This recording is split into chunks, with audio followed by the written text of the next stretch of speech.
chrome-edged counters reflected warm yellow light, and the smell of coffee and fried onions lingered in the air.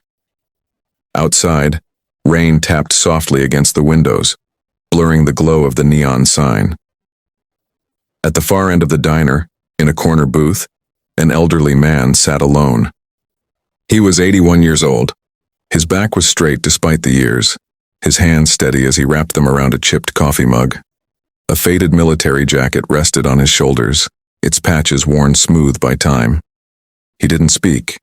He didn't complain. He simply watched the door now and then, as if waiting for nothing in particular. The waitress refilled his cup without asking. "Same as always, Mr. Harris," she said kindly. He nodded. "Thank you, ma'am." The bell above the diner door jingled sharply. Conversation died mid-sentence. A man stepped inside, heavy boots thudding against the tile. He wore a leather jacket, his jaw clenched, eyes scanning the room like he owned it. There was an edge to him, restless, angry, looking for something to push against. He slid into the stool beside the veteran's booth, knocking the old man's elbow hard enough to spill coffee onto the table. "Watch it, old man," the thug snapped. The veteran calmly reached for a napkin, wiping the spill with careful movements. "No trouble meant," he said quietly. That calm only seemed to irritate the man. "You hear that?" The thug laughed, glancing around. "Still thinks manners matter." No one spoke. Forks paused midair. The waitress froze behind the counter. The thug leaned closer. "You even know what year it is?" The veteran lifted his eyes, clear, steady, unafraid. "I know exactly where I am," he replied. That was when it happened. The slap echoed louder than the rain outside. The force snapped the veteran's head to the side, his cap tumbling onto the floor. For a moment, the diner felt suspended in shock. Slowly, the old man turned back, touching his cheek. There was pain there, but also something else. Discipline, restraint, the kind learned long ago. He didn't raise his voice, he didn't stand. He simply sat there. The thug smirked, proud of the silence he'd created. What he didn't know, what no one in that diner knew yet, was that the quiet man in the booth wasn't alone in the world, and that the door behind him was about to open. The veteran slowly reached down, picked up his fallen cap and placed it back on his head with deliberate care. His cheek was red now, the sting of the slap unmistakable, yet his hands did not shake. He took a steady breath and returned his gaze to the table, as if refusing to give the thug the satisfaction of fear. "You gonna cry?" the thug sneered. "Or you want another one?"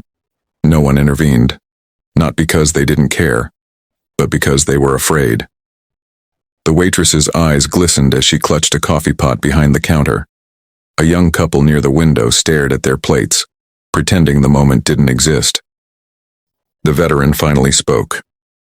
"Son," he said calmly, "I've lived long enough to know that anger always finds its way back to the one who carries it."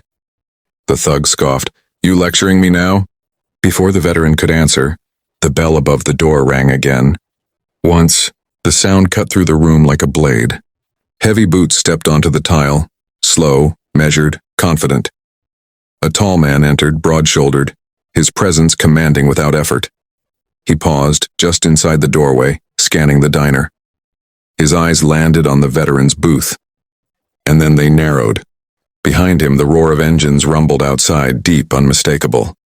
One by one, more men stepped in, leather vests marked with bold insignias, wings, patches, history stitched into black fabric. The Hells Angels. Conversations didn't just stop, they vanished. The thug's grin faltered as he turned toward the door. His face drained of color. "You've got to be kidding me." The tall man walked forward, ignoring everyone else. He stopped at the booth and gently placed a hand on the veteran's shoulder. "Dad," he said quietly, "you okay?" The old man looked up, surprise flickering across his face, then relief. "I am now," he replied.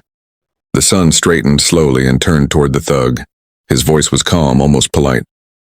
"Did you touch my father?" The thug opened his mouth.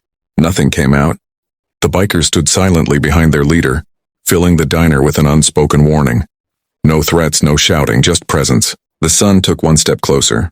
"He's 81, he said, "and he's a war veteran." The thug swallowed hard. Outside, engines idled, waiting. And in that small diner, justice had arrived. not with violence but with undeniable consequence.